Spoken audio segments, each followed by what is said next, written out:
Hey guys, welcome on into another episode. Today we're going to be making some wrapped cabochon necklaces using the box chain.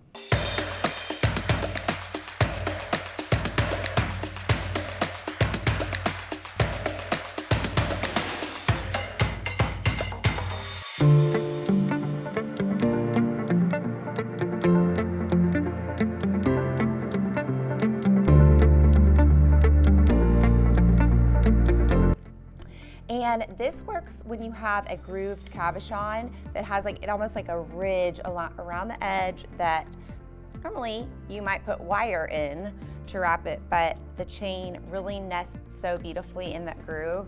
And so I wanted to show you guys how to make that today. So let's go ahead and get started. I'm gonna be using this Amazonite cabochon right here. It is grooved. And I'm gonna show you guys how to do it two different ways.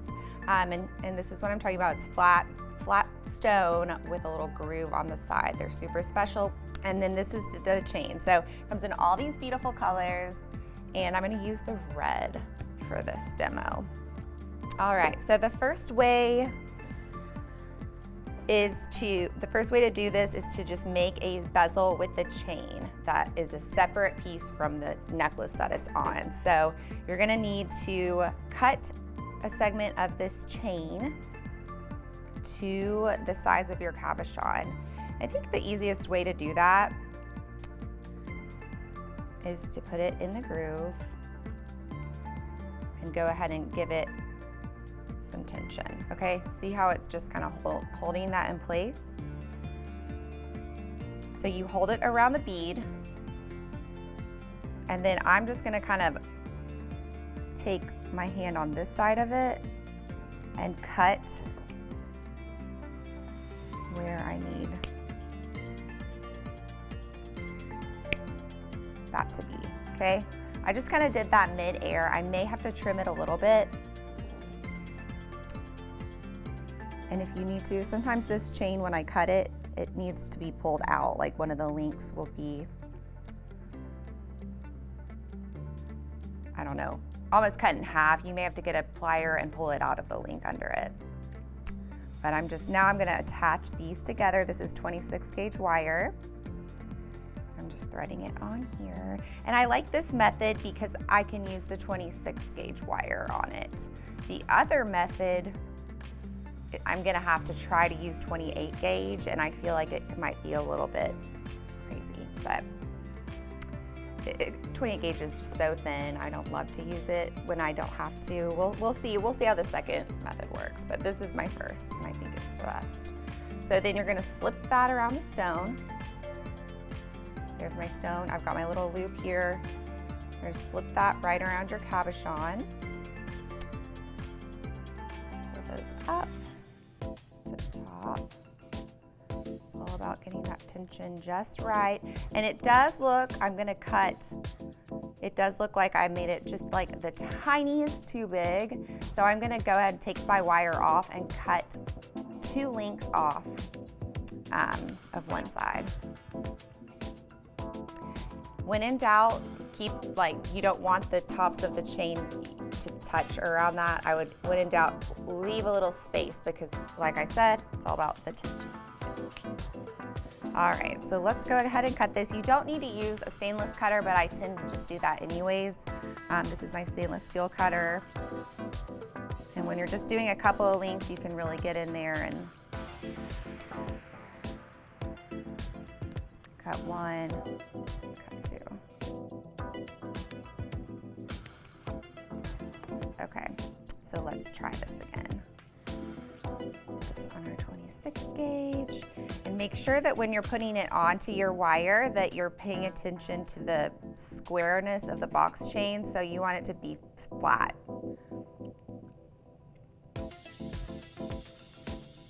Like that. Everything's on the same plane. Okay, so let's see if this is gonna fit perfectly. We don't sell the tray that I'm working on, Theta. I wish we should. This is just like a beadsmith tray. Yeah, 11 by 14 inches, and this is just a bead mat. great trays to work on. We need to figure out how to get more of these. Okay, so see, those barely touch up at the top, and that is gonna give me enough tension to hold my cabochon. I just love it so much. It looks almost like fabric around the stone. It's just so neat. Oops. I think that slipped out. That is another thing about this chain sometimes, guys. It's not soldered. The links are not soldered. So if you are working at the end, it can pull apart if you're not careful.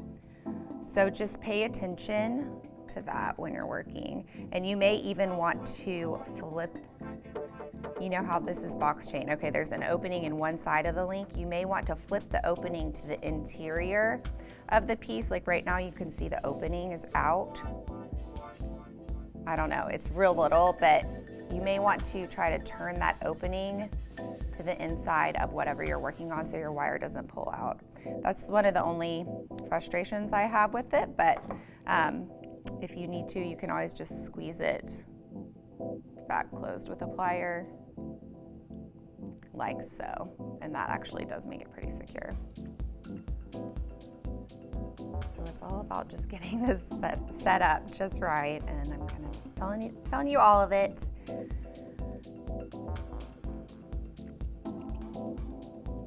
Okay. Let me get lined up here.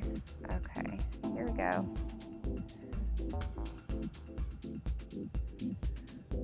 Okay, now we are ready. We are ready to start wrapping our cabochon. I'm gonna put it back in here.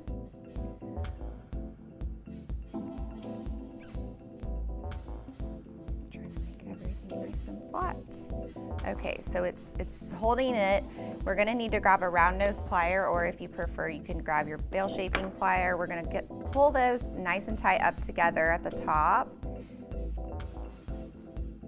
And I'm just gonna do a classic wire wrap. This is the method today that I'm showing you where it's not actually connected to the chain. So let it fall back or push it back however you want to. Get that loop going on top of the point. It's a little hard because it wants to roll around and it may fall out right now. Just making a loop. I'm gonna switch hands really carefully.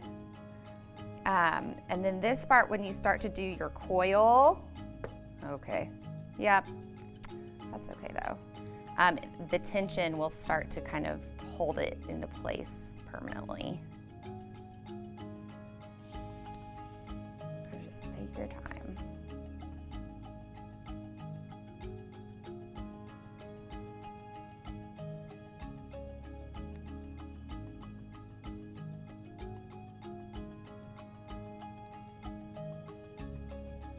Just trying to get it started, kind of hanging in the air.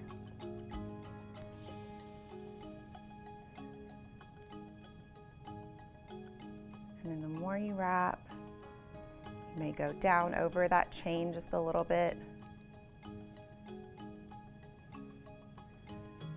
Just to really hold it in. And once again, this is 26 gauge wire. This is the biggest wire I can fit through the chain. Otherwise I would go bigger.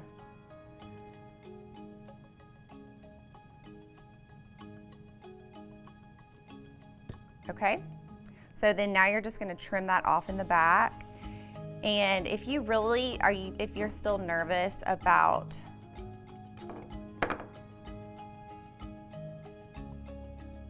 make sure you trim that. Make sure you end your wrap somewhere nice and secret back here in the back. You're gonna do this method.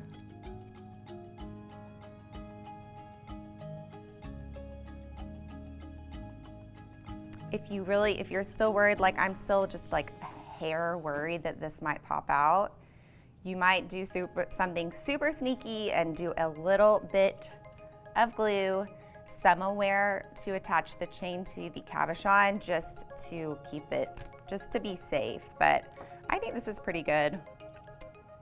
And it looks really pretty too. So then the next step would be just to make a classic chain using jump rings. And if you use the same color of chain, that you wrapped the cabochon with, it looks really cool. Like this is how I did this bottom one here.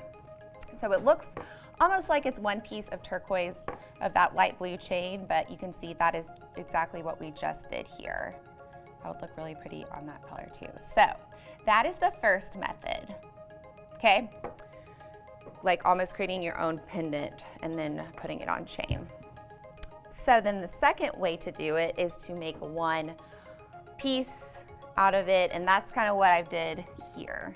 I'm gonna attempt this because what I did here was I actually wrapped just around the whole piece. I didn't go through the chain.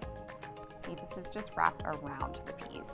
And I didn't try to go through the chain link. So I'm gonna try to go through the chain links and see if that actually works out for me.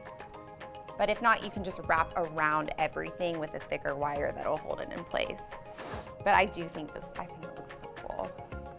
All right, I'm gonna use the red chain again. And get my 28 gauge wire. First, I'm gonna double check and make sure this 28 gauge will go through. I think it does, it goes right through, okay? So the 28 gauge wire will go through the links. So we're gonna have to take a piece of chain, and remember, you're gonna want a piece that's long enough that can be your entire necklace. So if you need to do a little measuring, figure out where your cabochon will go, and then these will be the sides of your necklace, you can do that. I tend to just cut my chain at the very end of the demo, so I'm gonna do it that way. So put your cabochon like somewhere in the middle, the chain. And let's see how this goes. We're gonna try to stick it through just above the top of it.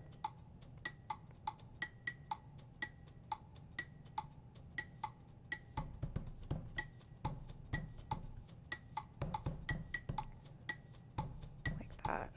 Oh, it's not quite through the other side. There we go.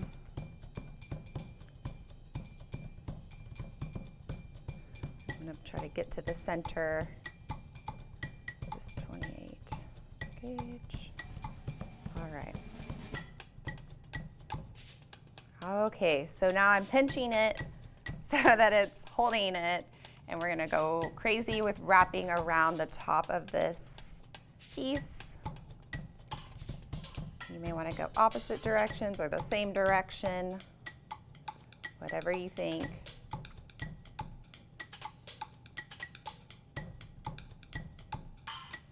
And I'm actually keeping it pretty tight. There's my wrap so far. Boom, in focus. Thank you, Andrew. I wonder if I can let go yet. Ow. Yep, I was squeezing that so hard. But I need that because I just needed to hold it tight, basically. Now I'm gonna take the other tail and wrap it kind of on the up part of it here.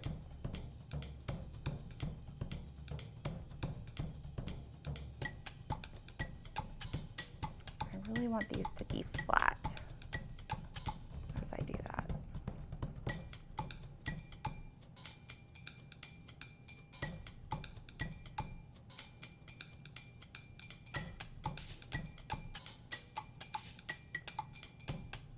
Okay, so once again, this is the 28 gauge. I went straight through both pieces of chain, paying attention to which loops I was going into. I want the ones that are facing each other so it's as seamless as possible. And now I'm just wrapping this. So you can do as little or as much as you like, but just, I think my tip for this portion, another one, is to make sure you leave yourself enough wire to hide it. You don't want your wire to be sticking out in the end, so make sure you find a really good place to hide it, or maybe you bring it up here at the top where the tops are, and it's like finish them off separately if you want. That's kind of what I'm gonna do. Try to do that. So this is the first end I'm finishing off. I'm wrapping it separately around the top right here, And I'm gonna try to cut it right kind of in that little nook right there to hide it.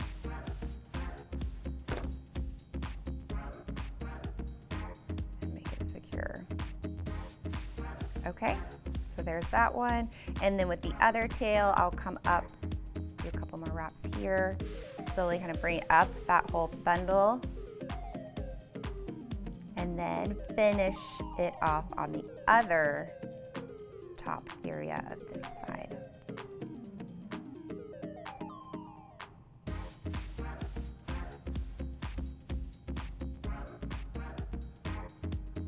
Just do a couple little wraps.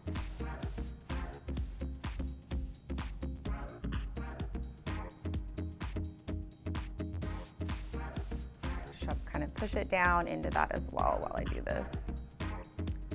So I don't really want that to show, but okay, so there's that little wrap. And then cut that one off here.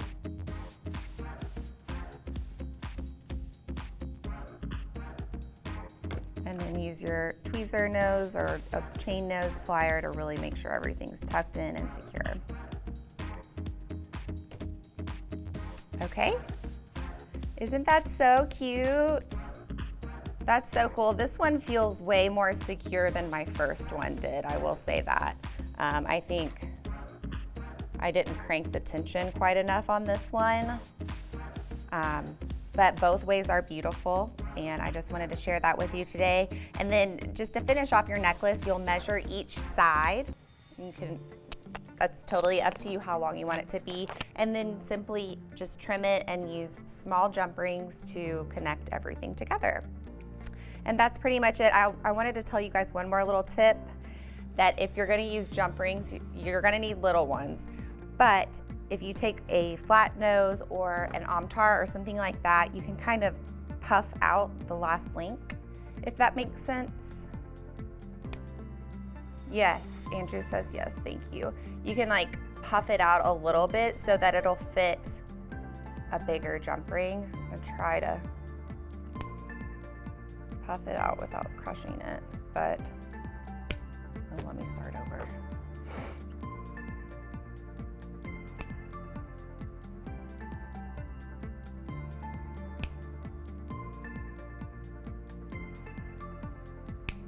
Still cutting. You just kind of have to puff it out. Okay, there we go.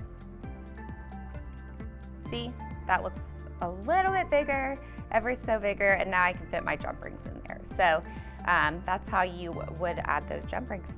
Okay guys, those are all my tips for these pieces.